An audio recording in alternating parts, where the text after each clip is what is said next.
Saltillo, Coahuila. El Enio de Rubén Moreira Valdez nació entre la controversia, recibió el poder de su hermano con la fugaz aparición de Jorge Torres López, y además se encontró con un estado convulso por la violencia y la quiebra financiera, mientras la gente de Torreón, Saltillo y Piedras Negras vivían uno de los capítulos más negros de su historia, azotados por la escalada de violencia desatada por el crimen organizado en contra de la sociedad civil y las instituciones. Al interior del gobierno la crisis era tal, que a 2 semanas de asumir el cargo, Moreira Valdez estaba preocupado por poder cumplir con los pagos de aguinaldo y salarios de la burocracia estatal. Durante su campaña, Rubén Moreira vivió en carne propia episodios difíciles con la extendida presencia del crimen organizado. Tuvo que suspender algunos eventos por el riesgo y las amenazas, pero a partir de ahí fincó la columna vertebral de su propuesta, más allá de los programas sociales, de los servicios de salud y el apoyo al campo. Moreira privilegió la demanda más recurrente entre el ciudadano de a pie. El lema de la seguridad me encargo yo sustituyó al de más mejor, con el que pretendía justificar esa sucesión entre hermanos, la deuda pública y los escándalos de su autorización ilegal, así como las progresivas acusaciones del gobierno de Estados Unidos en contra del extesorero de Humberto Moreira, Javier Villarreal, y del interino Jorge Torres López, fueron marcando el inicio de su administración. Aunque se han presentado avances en materia de seguridad, generación de empleo y desarrollo económico y se ha trabajado en transparentar el ejercicio gubernamental, aún quedan algunos pendientes que el nuevo gobernador, Miguel Riquelme, deberá atender durante los 6 años de su gobierno. La deuda trascenderá años. El gobierno de Rubén Moreira debió lidiar en un inicio con el tema del desfalco en las arcas de Coahuila. Desde la campaña, con su hermano Humberto como líder nacional del PRI, se había ventilado desde el gobierno federal del panista Felipe Calderón, la deuda aprobada de manera irregular por el Congreso del Estado y la utilización de prestanombres para que altos funcionarios del gobierno de Coahuila adquirieran propiedades y medios de comunicación, presuntamente con dinero de las arcas públicas. A lo largo de su enio, Rubén Moreira reestructuró la deuda en varias ocasiones, logrando que se mejorara la calificación crediticia del Estado y ello a su vez le permitiera buscar mejores condiciones para el pago de la deuda. Instituciones como el Instituto Mexicano para la Competitividad (IMCO) reconocieron en varias ocasiones el manejo que se hizo de las finanzas públicas en Coahuila, lo que le permitió a la administración incluso solicitar un crédito, en 2015, para liquidar adeudos a proveedores de gobiernos anteriores. A pesar del manejo de las finanzas, la parcial recuperación de la estabilidad económica del Estado y la obtención de mejores esquemas de financiamiento, el resultado es que, a 6 años de distancia, la deuda pública de Coahuila asciende este año a 37.000 millones de pesos cuando en 2011 era de 32.000 millones de pesos. Para fines prácticos, Coahuila pagó durante 6 años 17.500 millones de pesos por servicio de deuda, más de la mitad de la deuda original heredada por la administración de Humberto Moreira. El Congreso del Estado aprobó hace algunas semanas una reestructura que permitirá mejores condiciones para el pago de la deuda, aunque permite que el plazo se extienda hasta 30 años, es decir, 5 años más. El manejo de las finanzas será uno de los retos de Miguel Ángel Riquelme Solís, quien sí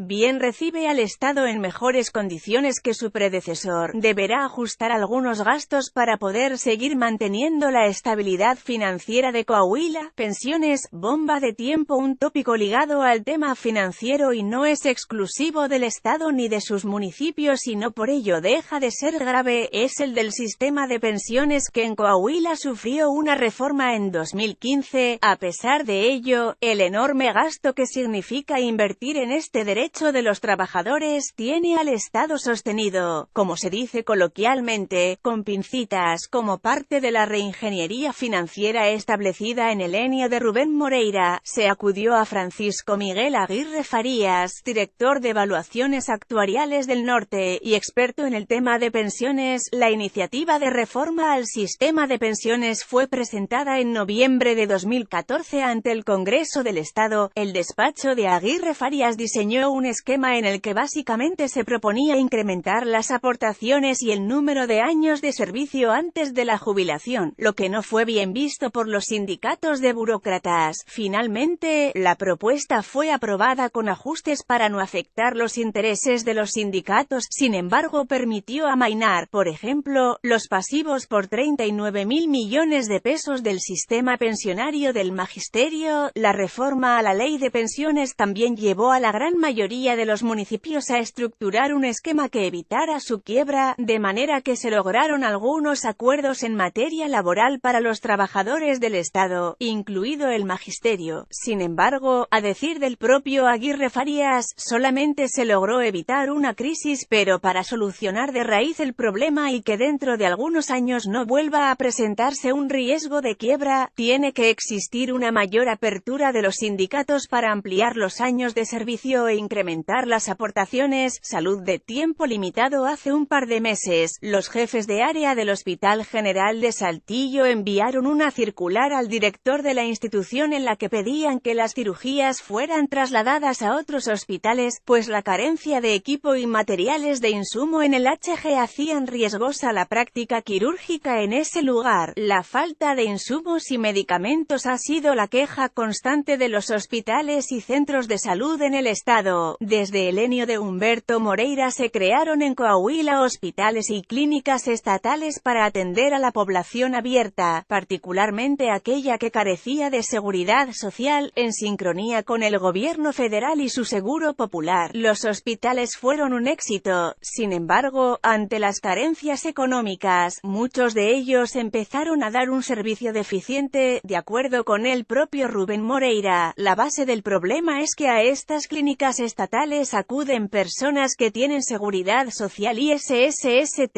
o IMSS, y hacen uso de los servicios de los hospitales generales, generando un gasto enorme al Estado. Lo que pasa es que no podemos negar el servicio a quien llega ahí. Aunque tengan seguridad social, no es humano negarles el servicio. Así como estamos, el sistema de salud del Estado tiene una vida útil de 2 o 3 años. Esa será otra de las tareas de Miguel Ángel Riquelme Solís. Estragos del crimen organizado. Como se mencionó en un principio, la seguridad fue el tema primordial de Rubén Moreira. Primero durante su campaña y después durante su gobierno, se reestructuró el organigrama, y se desapareció la Fiscalía General, volvió la Procuraduría de Justicia y las fuerzas de seguridad del Estado pasaron a las órdenes de la Secretaría de Gobierno. En septiembre de 2012, a menos de un año del gobierno de Rubén Moreira, 129 presos del penal de Piedras Negras salieron por la puerta principal del centro penitenciario. Afuera los esperaban camiones para su traslado, en la mayor fuga de reos registrada en la historia moderna de Coahuila. Años más tarde, diversos reportes e informes dieron cuenta de cómo este cerezo estaba en manos de la delincuencia organizada, en hechos estrechamente relacionados con las matanzas de Allende y la región de los 5 manantiales por parte de un cártel de la droga que se afianzó en el norte del estado, según registra el informe El Yugo Z, dado a conocer hace unos días por los investigadores Sergio Aguayo y Jacobo Dayan. De los 129 reos fugados, 80 ya fueron recapturados, 20 abatidos y 29 siguen prófugos. Piedras Negras y Allende también tienen una íntima relación con un fenómeno extendido a todo el territorio del estado. Los desaparecidos. Al asumir el gobierno estatal, Rubén Moreira Valdez se encontró con una problemática que se había generalizado en todo el país, pero particularmente en los estados del norte, la de las personas desaparecidas. Por la naturaleza del problema, las cifras nunca han sido consistentes. Al inicio del enio se llegó a reportar que eran 700 los desaparecidos en Coahuila. Sin embargo, algunos colectivos han señalado que la cifra ha oscilado entre 1.600 y 2.500 personas desaparecidas. El propio gobernador declaró que al principio de su mandato llegaron a ser 5.000 las personas desaparecidas en la entidad. Lo cierto es que según las cifras del gobierno estatal, los homicidios dolosos han descendido más de un 80% y aquellos relacionados con la delincuencia organizada, más de un 90%. Sin embargo, queda el sabor amargo de que aún existe un número no determinado de personas desaparecidas, a las que se sumarían todas aquellas que nunca fueron reportadas ante las autoridades. Encontrar personas se ha vuelto una tarea sumamente difícil, pues a la par de la incapacidad en muchas ocasiones de las autoridades de manejar correctamente los restos encontrados en las fosas, se agrega el hecho de que al paso de los años realizar pruebas de ADN o localizar pertenencias de las víctimas se ha vuelto prácticamente imposible. La localización se ha limitado en muchos de los casos a seguir rastros y pistas proporcionados por los delincuentes que participaron en esos hechos, y que se encuentran recluidos en alguna cárcel. El debilitamiento de las organizaciones criminales evolucionó en otro fenómeno: desaparecieron los enfrentamientos armados en la calle, bajaron sensiblemente los secuestros y ejecuciones, pero se han incrementado los delitos del fuero común, como el robo o los asaltos, particularmente en las ciudades como Piedras Negras, Monclova, Torreón y Saltillo. Huellas de la delincuencia. La estrategia en seguridad es fundamental en la columna vertebral del ENIO, que